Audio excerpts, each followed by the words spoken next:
Hello, this is Alex Burkett, and you're listening to the Long Game Podcast. This episode is a part of our Kitchen Side series, where we pull back the curtain and show you the behind-the-scenes conversations, debates, strategies, and brainstorming sessions that we have at our agency. So this episode was a bit all over the place, and in my opinion, it was very fun and quite entertaining as we were all pretty caffeinated on a Friday afternoon. So we talked a couple SEO issues, ChatGPT search coming out, as well as delving into, some specific and concrete examples of custom GPTs that we've built and use for our own workflows. We also covered end of the year planning from both a personal and a business standpoint, and talked about our various productivity systems and how we bake in time for reflection and analysis. Without further ado, here is the Long Game Podcast.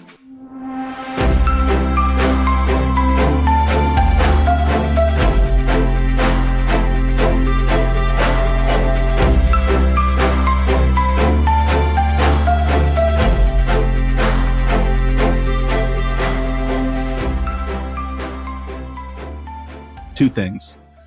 First off, sugary coffee. Have you ever gone to a gas station and you just cannot find a single sugarless Starbucks canned beverage? Yeah, they're all does everybody do this? Does everybody just want 50 grams of sugar in their coffee? Yeah. I hate those. I drink black coffee. I can't do even just like a shot of vanilla. It's not about the health effects even. It's just saccharine sweet flavor. It's gross. Yeah. I was going to say, I only drink the sugary drinks when I'm on a road trip because it feels like a treat. And I always regret it because it's just like, it's the aftertaste like in my mouth and the texture. That's really like weird. Syrupy. It's so fake. I just went and picked up a coffee, and it's fall. I like these pumpkin spice type things. I actually, for that reason, like to make my own because you can lower the sugar and actually make it like with honey and stuff. But there's this drink across the street called the not pumpkin spice latte. So I was like, oh, what is this? And they're like, oh, we put like cinnamon and this, that. It's kind of like a chai. I'm like, oh, is it super sweet? And they're like, no, it's not sweet at all. It's like a campfire drink. It's all subjective. Yeah, so I order it, take a sip. Super sweet, like really, really sweet. And I'm like, I don't know, like my taste buds are just very sensitive. That's funny to this you stuff. say that, but I David. hate that, like everything's sugary now. I know. Yeah. My version of treating myself is like an extra shot of espresso. Nice. Let's do more caffeine. Yeah. Well, my other rant, as we're on the topic, I've already discussed this with you guys, but this whole bifurcated lifestyle where you have to either pick and choose between like having fun and going to happy hours and concerts. And so this is presuming you want to have a social life. If you don't want to have a social life, you can do whatever you want. But if you want to have a social life, you pick that route, and it's normal times, like times that I like, sometimes a little bit too late. I'm not like a early riser. I'm not a late riser, like 7 or 8 a.m. Or if you want to go do healthy socialization, everything's at like 6 a.m., 7 a.m., 7 a.m. fun runs and stuff. It's like, can we have a 6 p.m. happy hour run, a 7 p.m. rock climbing session, a 4 p.m. concert? Like, why do we have to pick and choose between degeneracy and like David Goggins hyper optimization? Well, here's an ironic thing I found. So here's my ideal schedule. I don't do this, but I'm just saying my ideal. My ideal is Monday, I go to the gym in the evening. Tuesday, I go to Muay Thai in the evening. Wednesday, I go to the gym. Thursday, I run. Friday, I gym.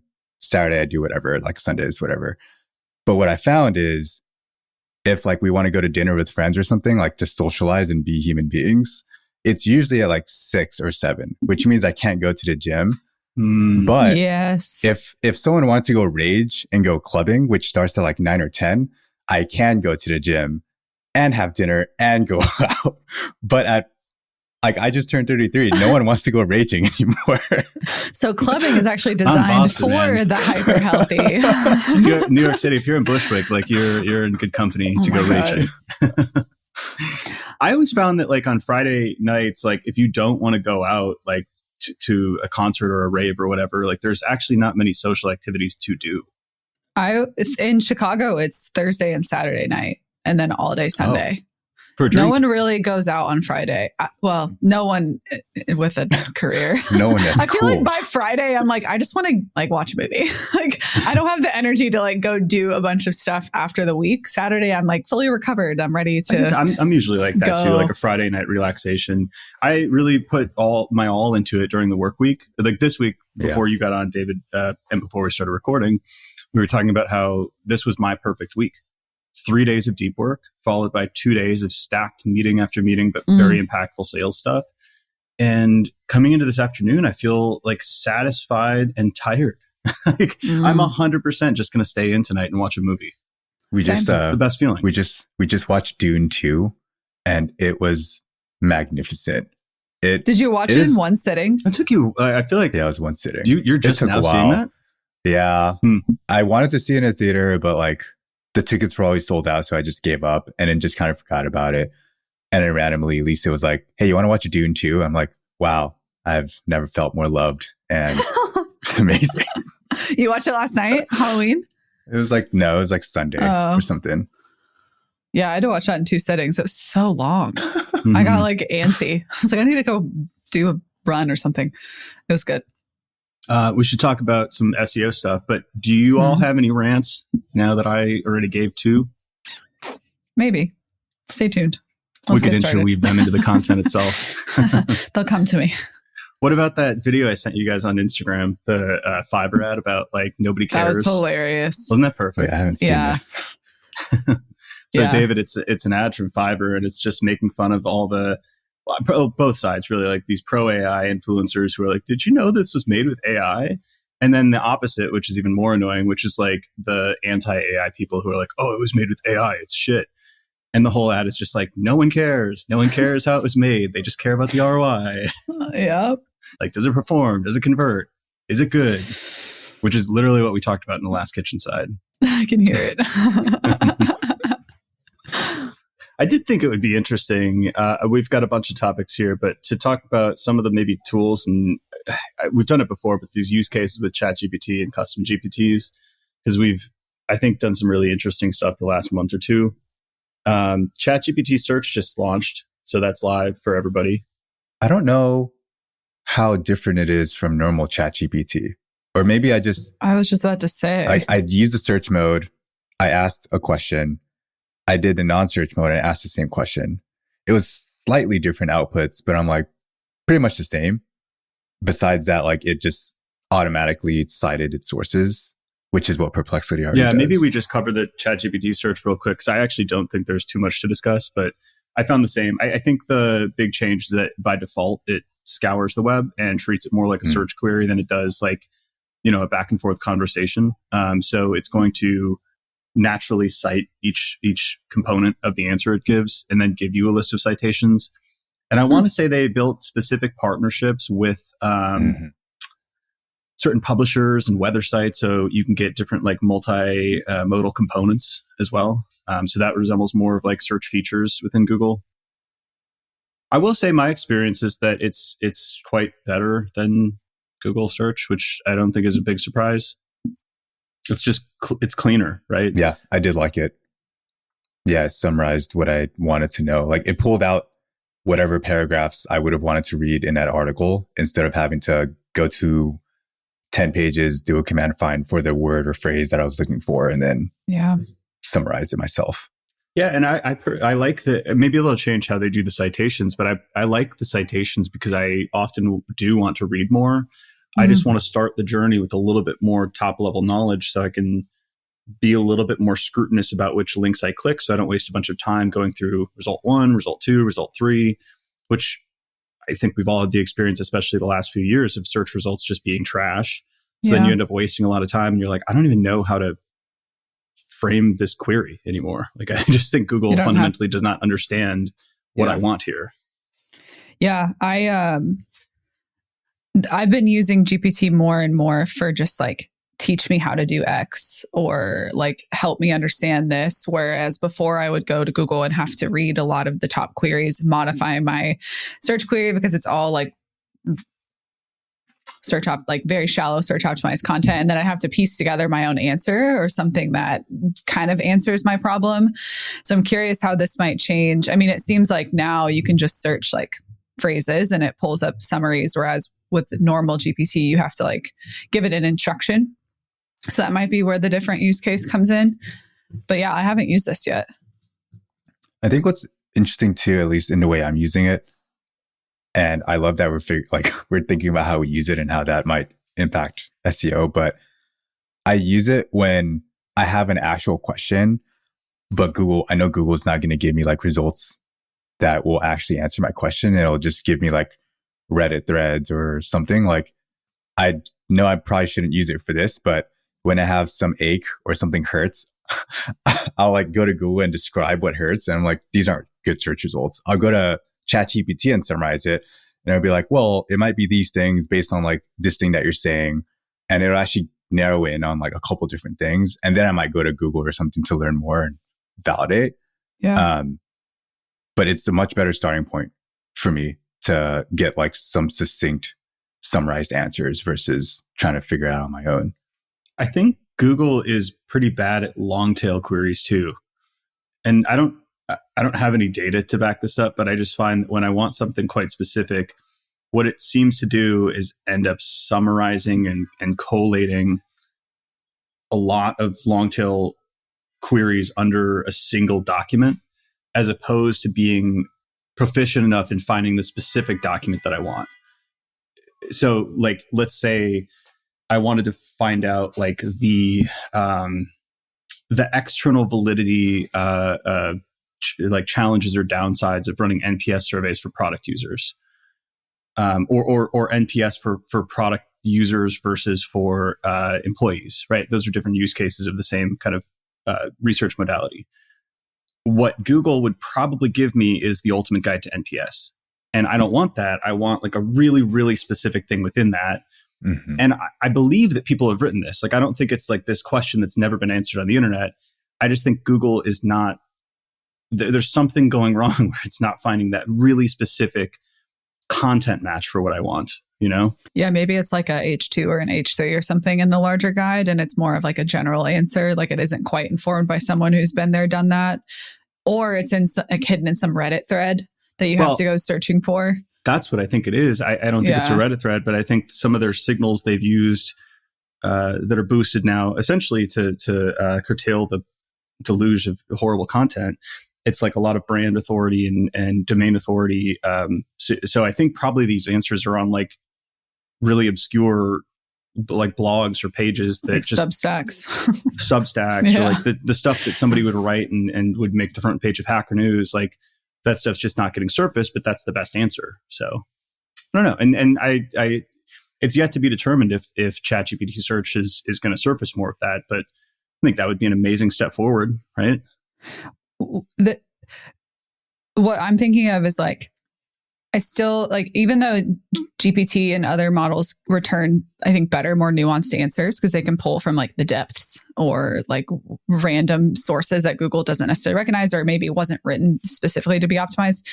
I still think that GPT is a better resource or a better resourcing and research tool than a writing tool. Because even if you were to be like, write me a piece about this, about what you just said, that long tail query, it will likely still generate more of the high level general blurb about it that you might see in a 101 guide. But I think in asking that question and digging deeper and asking the more nuanced questions that those Substacks or Reddit threads or whatever could answer, you're pulling out that information and learning from a more nuanced answer. And then as a writer, you can work that into a piece. But I would be curious, like from an experiment, if you were to be like, write me a guide on this long tail query, if it would still return the same kind of nuance. So I think I'm disagreeing with you. And this is like, I wanted to talk about our recent use cases of custom GPTs. So yes, I don't believe that if you just say, write me a blog post about esoteric subject, it's going to do a good job. But what I've been doing is partitioning out the parts that ChatGPT can do really well, which is identify patterns and formats, replicate those, and then provide my insights. So for LinkedIn posts, there's only so many ways to, that phrase is skin the cat. I don't want to say that though. Is there another phrase for that? Just do the thing. Cut a cake. There's only one way to cut a cake. there's a lot of ways to eat that lasagna. I'm just going to make stuff up now. So there's only so many formats that really perform well on LinkedIn. There's like the personal hero journey. There's the lessons learned. There's a list of tactics. Some people can go avant-garde, but it's usually because they have a really solid brand already, and you just click because it's that person. But you can train the model on those. You can upload that in the knowledge docs. And then what I did is I reverse engineered what makes a good LinkedIn post for me. So what elements go into that, which is what is the core idea, the thesis? What's the one sentence that I'm trying to drive across? What's a story, anecdote, or data that backs that up? And then what's the takeaway? What do I want people to do or learn about this? So I have all these knowledge docs about the format. I've got these 3 inputs for myself. And then what I can do is I can just pull stories from transcripts, from articles I've written, from different sources, from these podcasts. I've done it quite a bit. And I also trained it on a bunch of my writing. So I basically took probably 100 pieces of content, LinkedIn posts, newsletters, blog posts that I think best represent my style. And I didn't just upload those straight up. I asked it to analyze that and create a style guide as if you were going to train another writer to write like me. So it abstracted it one layer up, and that's my style guide now. And it's fucking great. Like it perfectly writes these LinkedIn posts. So I think it does a great job, actually. But I think the difference in what I was saying, though, is that these are 2 untrained scenarios in which you might use GPT, either researching nuance or writing with nuance. And I just don't think it does the latter without training and like working through the voice, tone of voice, and having it learn the depth with which you want to create this content. So I think we're talking about 2 different things. But I've seen you generate those LinkedIn posts using just the transcript. And didn't it give you like image and media opportunities and all kinds of other ways to enhance it? I told it to do that too. Yeah. I trained the model based on that. It gives me hook suggestions, image suggestions. Yeah, all of it. But that's how you have to use these tools. It's the people who say like, oh, AI content is generic, like it can never write like a human, are the ones who just write like, hey, write me a blog post about SEO tips. It's like, yeah, it's not going to be good. Yeah. It's actually kind of fun. I have a couple like client GPTs and I go back to the same one every single time. And I'm like, remind me what our project is about, or remind me what goals we're working towards, just to make sure it's still kind of in line with what we're working towards. And it always picks back up where I left off. I've trained it. I've uploaded all of like persona, all kinds of strategy documents, and it helps all the way up to like, if I'm just blanking on title options, it'll help generate those, and they continue to be aligned with what I originally uploaded. But you have to take the time and like almost talk to it, like teach it.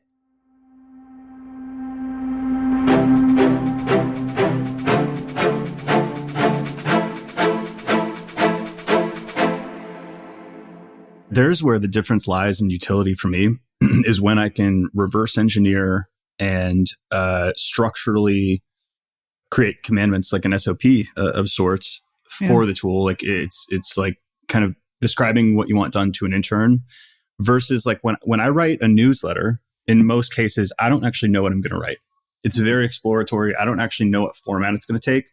I generally have a loose idea as to a thesis or like something I want to communicate, but I don't know where I'm going to take it. So I can't explain to another person how I would write that if I don't know how I'm going to write it. So in that sense, like I really prefer, that's like what people say when they say writing is thinking. Mm-hmm. Whereas the LinkedIn posts, I have the ideas, I have the stories. That's unique stuff. But I know how to write, I know the format of a LinkedIn post, right? I don't have to get creative there. The part that's interesting to me is everything that we're describing is like, it makes sense. And yet there's this whole cohort of people who will continue to say that AI won't be good for X or whatever the thing may be. In this case, we're talking about producing content, but they're not talking about the way that like we're using it, which is training it and like creating custom GPTs meant for these different purposes and actually giving it context and knowledge to work from to create more nuanced stuff. And then I think about like the adoption curve of like, okay, let's say that GPTs can be really good. What number of people, whether it be like in general or marketing, are actually going to use it like this? I don't know, maybe in a couple of years they will. So I'm like, is this what people are doing right now that like kind of get ahead? And then like, if we go back to like GPT search, when are people actually going to adopt that to a meaningful amount where it impacts Google and therefore like how we think about search optimization? I still think it's going to be a while, but honestly, seeing search and like hearing the way we're talking about it is like, oh, that might be sooner than we think. Yeah, two different questions there on the maturity and adoption of these tools in more advanced ways.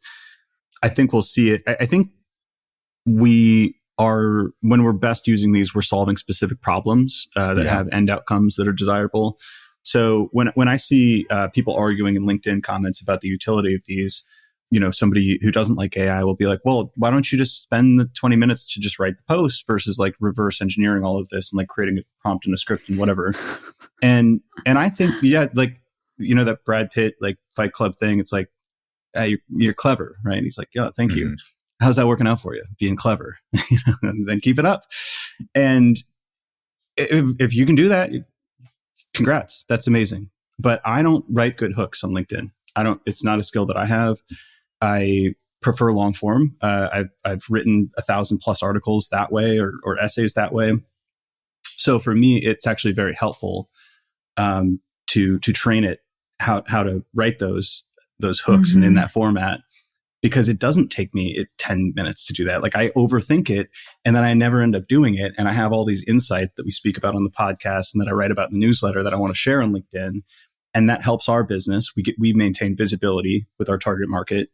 So it helps me accomplish something that I wouldn't have done otherwise, or it would have taken me so long and I would have written it worse. Like I don't write hooks well. So like for me, it's a very useful thing. But if you can do it by yourself, keep doing it. Why not? Yeah. Why use AI? I think a lot of the pushback is coming from pride or fear, frankly. And maybe the folks aren't even aware of that. And maybe that person was particularly excellent at, writing quick, not overthinking. I think it comes with a certain amount of humility to say, like, I need help with X, and I'm going to figure out how to do it with a tool, which ironically we've been doing since the internet was created in different ways. But I think that the dialogue around it has become so unnecessarily dramatic that there's been all these implications of like, your whole career is going to change. You're going to lose your job. This whole industry is going to become obsolete, which some of that stuff's probably going to happen in time naturally, as it has over the past 2 decades. But being able to say like, I'm fried. I got to get this done. I need help. Like just generate a starting point for me and then I'll bring it to the finish line. Like some people just can't admit that. I do think you hit on something that there's like an equal and opposite reaction.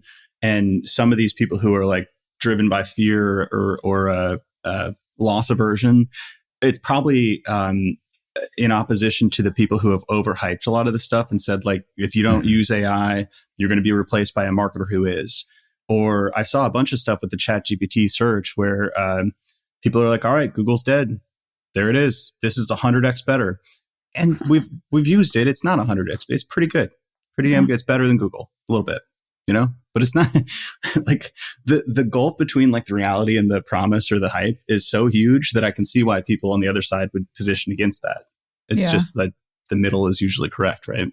Yeah. I think it was Braden who used to work at a HubSpot, where he was like, hey, for all the consultants who are saying that we're silly, us in-house marketers are silly for not using AI, like maybe you're not thinking about how hard it is to get like new tools approved and budget and like changing all these processes internally. He's like, it's not wrong. Like they're great tools, but we can't just change everything in one fell swoop like a single consultant can. And so I was like, preach.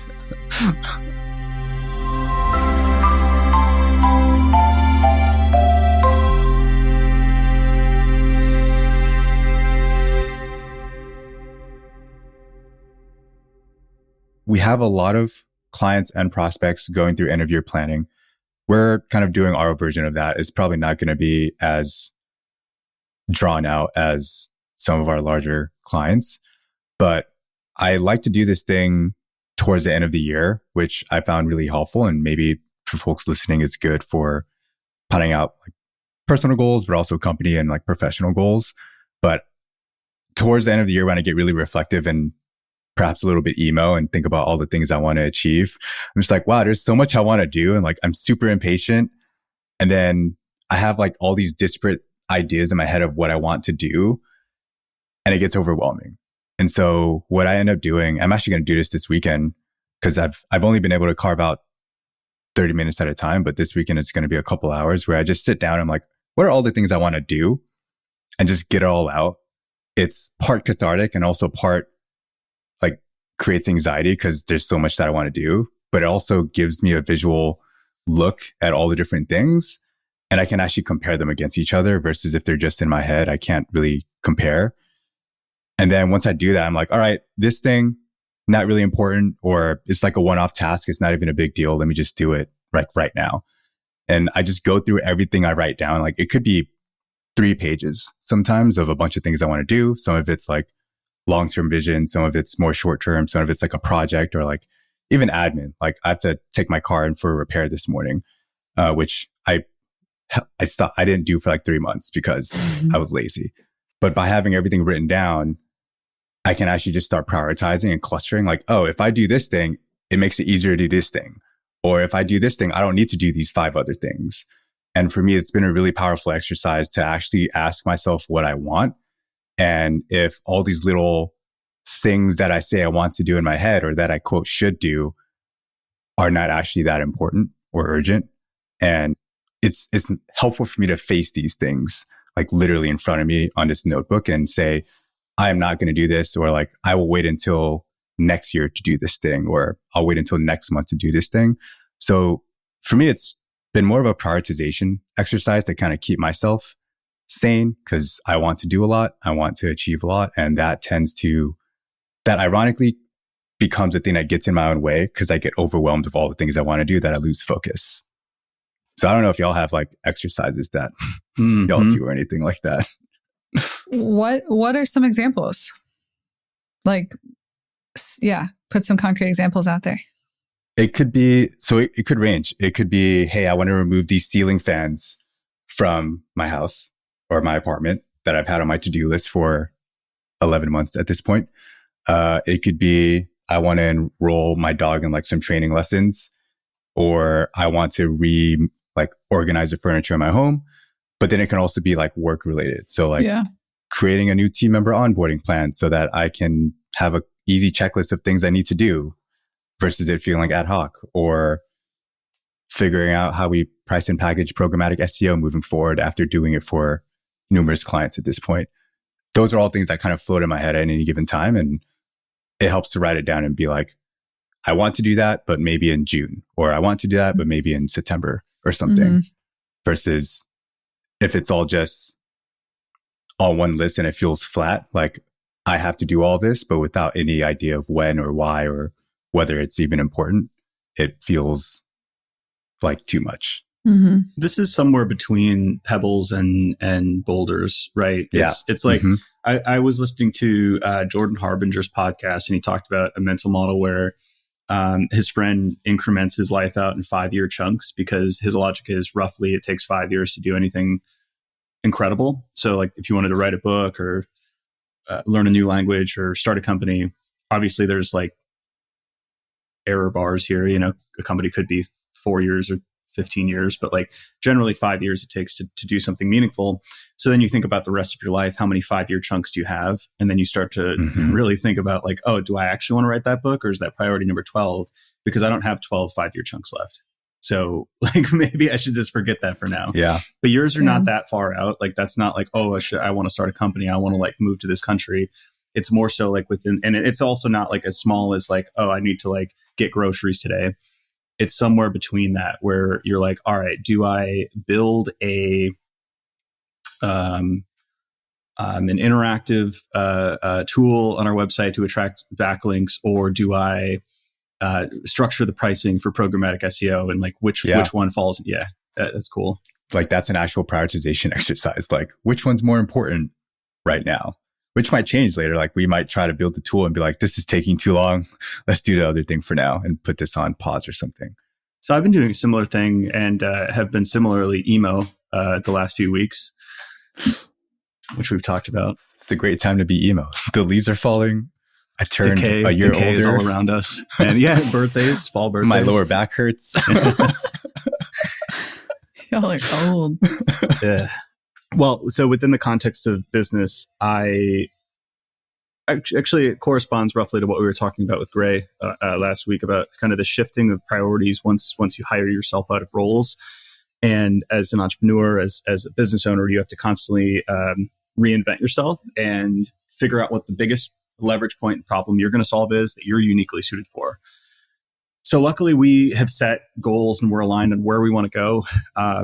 I probably always want to go 20 to 50% faster than those. So I actually always overshoot I do this if I'm trying to lose or gain weight. Like I'll, set my dietary, like whatever plan lower than it need to be. Cause then when I inevitably snack during the day, I usually hit where I'm supposed to be anyway.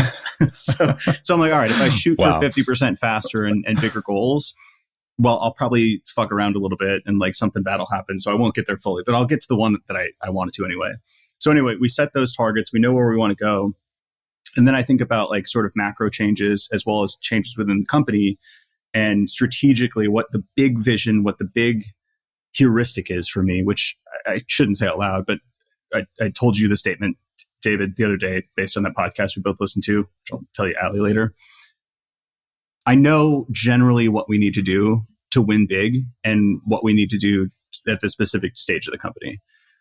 So then I back down from that and think about, all right, well, what are my unique competitive and comparative advantages where I'm going to provide the most leverage and be able to clear the path for everybody else to do their zone of genius. And I'm like, all right, it's probably somewhere around like vision and leadership and probably somewhere around getting indoors, getting in the room, right? Whether marketing, sales, like getting in the room for like enterprise companies that we want to work with. And then it's building things. So whether that's like a new service or a new tool that helps enable that new service. So like, let's say those are the three buckets. Now I can outline tasks and projects in like the middle between the pebble and the boulder, between those and stack rank what I need to do to actually build those systems. So on the vision front, like we just reevaluated our guiding principles, right? Like that's an example of something I can do there. The getting indoors, it's like, all right, how's our referral partnership universe doing? How is our SEO channel doing? Like, where should we reinvest? Where should we cut, right? And then I can start thinking about and stack ranking within those. So very similar. Yeah. Yeah. I have not done that exercise yet I think we're kind of at the next stage where it's helpful to zoom out and ask like, all right, what does my role look like now? And I think this happens for any person who's growing in their career of like, oh, I have new responsibilities, or I'm on a different team, or I have a new manager. Like what should I be doing differently moving forward versus I never even thought that one's role would never change. So I don't know if anyone thinks that way, but constantly feels like we're reinventing ourselves and what we're doing, even when I was working in-house. The hard part is not taking on new things and learning new skills. The hard part is firing yourself to from old tasks to make time for the new ones. Oh my God. Yeah. And it's hard to redefine value and how you bring value to the business. I mean, obviously as co-founders, it's always like make money, solve problems.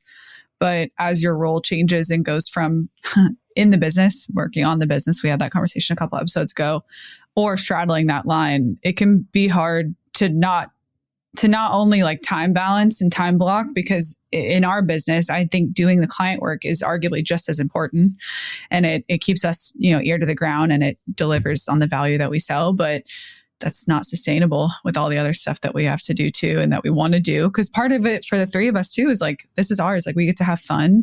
And I think that that's something that we're pretty good at remembering. I mean, obviously it doesn't always apply, but like the magazine, we're talking about, what IRL stuff we can do next year. Like it's nice to have control of those decisions so we can infuse a little bit of fun and, I don't know, livelihood in some of the hard days. But yeah, I think my role's changed arguably the most since I started working with you too. And it's been tough, but I like that format of like, here's what we're all working towards. Here's how it best applies to me. And then here's how I can define like actual things to do, because I work very well in constraints. You guys know that.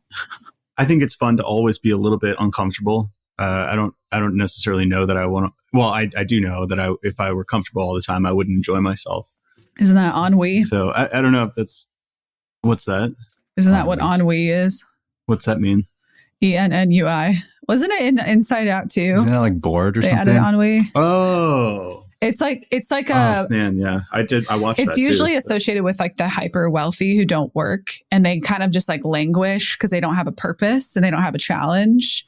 Because you would assume, oh, I don't have to work, life's great. And it's like, like you kind of need something to like do every day. Wait, was That's what I ennui would. the super apathetic one, the like French Yeah. one that was just like, like I don't give a shit. Yeah. Because Yeah. it kind of morphs into this like purposeless existence.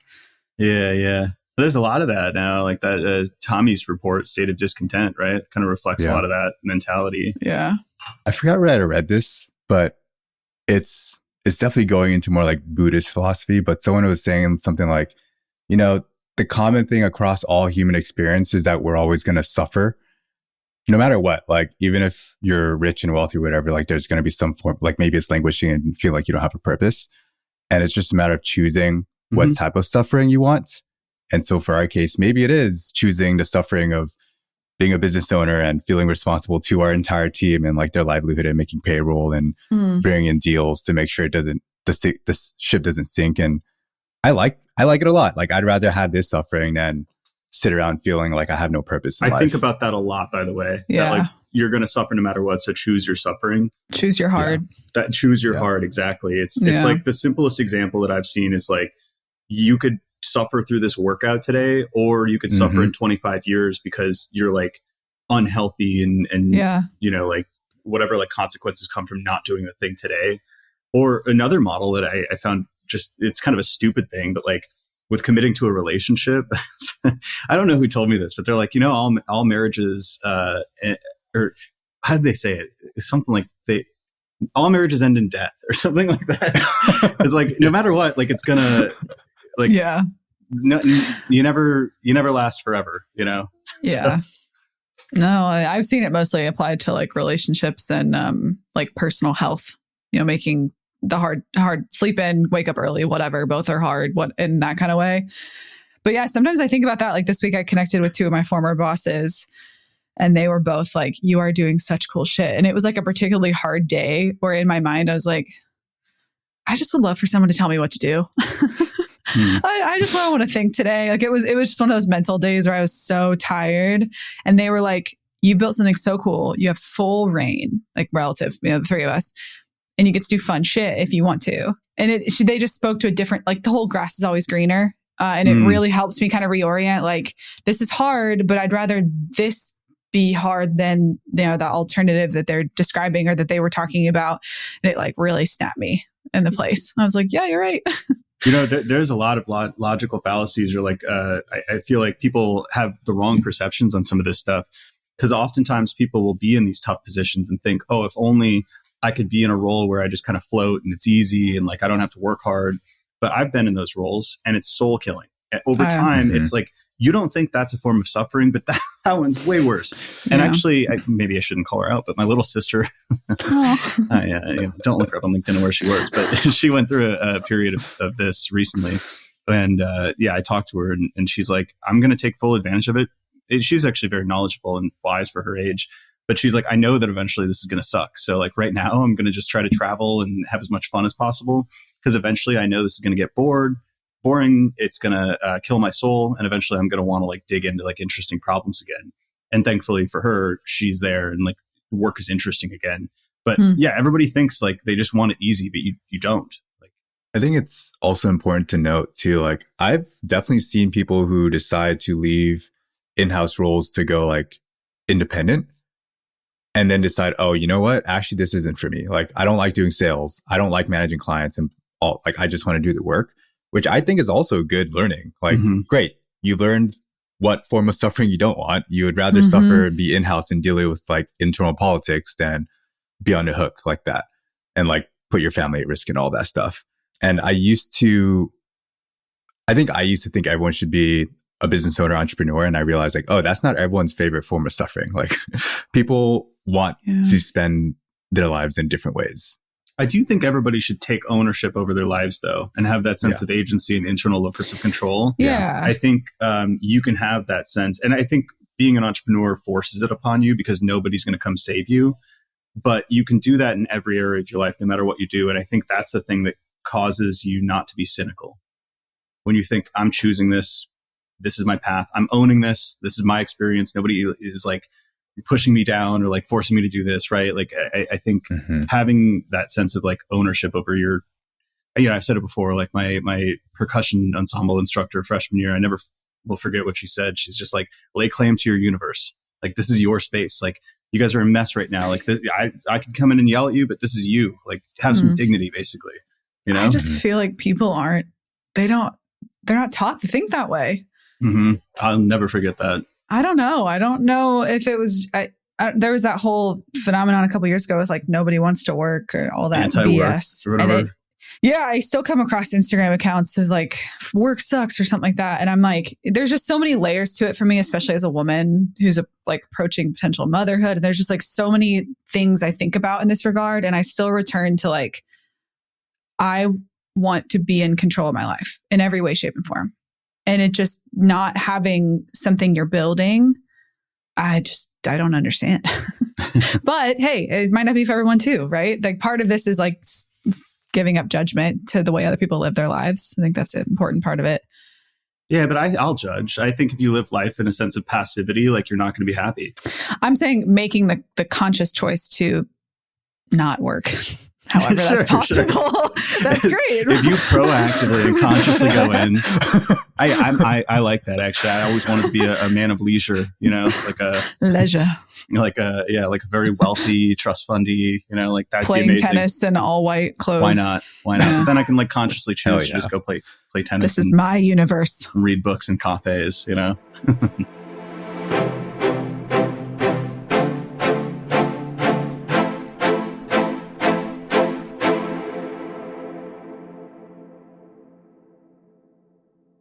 We got derailed. We so did. How do you plan your years, Allie? I have never been incredibly good at reflecting. I think you guys know this. I'll do it in like many ways, like if I'm on a walk or if I'm just having a really emo day myself, but I'm usually pretty bad at pausing. So this year, I don't know if it's because I'm 30 or other things are changing. I'm going to try to be a lot more intentional about kind of what you said. Not the same framework you described, but like, what is our ultimate goal here? And specifically about work. I don't have a tough time sticking to like non-work related stuff. But with work, I get really overwhelmed. Like you put scattered in the notes here. And I think that was the first thing I said when I jumped on this call. I was like, I'm so scattered this week. Like I haven't hit flow state one time and it's miserable by Friday. You just feel like your brain is running around. And I'm like, I don't want to enter 2025 like that. No way. And I do think replacing myself specifically through our role of director, it was scary. And now I'm like, look how much time I have. Look how much shit I can do. So I think that mindset shift needs to happen first. But I'll report back in our next episode about how I think about this. What ingredients do you think you need? You could say personally or just in a macro sense to be unscattered, to be focused and driven. I would say vision and systems, but I'm curious what you think.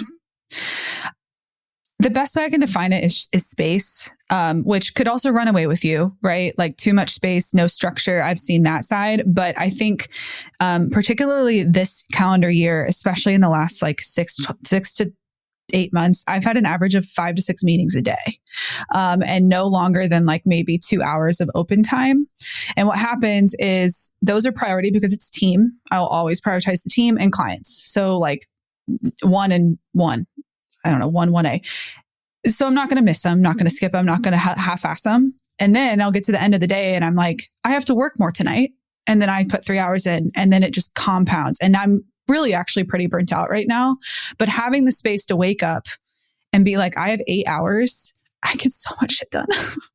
Like I don't have to like context switch. I mean, yes, you have to time block for Slacks and emails and all that. But I mean, you guys have seen me probably just turn off my Slack a couple days recently where my little bubble's empty. And sometimes I need that space. But now I have to rebuild systems, I think, which is why I'm so interested in the way you two talk about your time management, because I don't want it to go too far in the other direction and me just be like, No, this seems very like obvious, and that not to be dismissive, but that actually seems very obvious to me that having deep work time, like, see, like that seems very like straightforward. It has not been like, habitual. Yes. Yeah. Has not been a normal part of my time the last 6 months. By necessity, of course, to do work, but usually it ends up like I'm squeezing time in between meetings. I don't feel good about where my brain's at. I'm just kind of doing shit to do it. And I'm like, this doesn't bring me joy, which not everything will, but you guys know how much I love doing the work. Like, and I love, like, I really want to fall back in love with like big projects. I think I've been hesitant to own those because I'm like, I don't feel like I have space because of just meetings and live time and discussion. And then with meetings comes meeting prep and all that. But no, I mean, it's pretty obvious, but it's been not very common, unfortunately. Like that, was it Bill Clinton who said something, or like one of his advisors in the 90s during his campaign runs? It was something like, it's the economy, stupid. Like that was like their thesis statement. They're like, hey, just talk about the economy. That's what people care about. It's like with productivity stuff. When you feel burnt out, I'm like, it's the meetings, stupid. Like it's always the meetings. Like every time I feel the same. Last week, I think, Allie, I had 25, 24 meetings, something like that. It felt horrible. And then this week, like I said, I balanced the perfect week. I had 3 days of pretty much deep work, got an incredible amount done. Yesterday, I had back-to-backs of like sales calls, client stuff, partnership calls.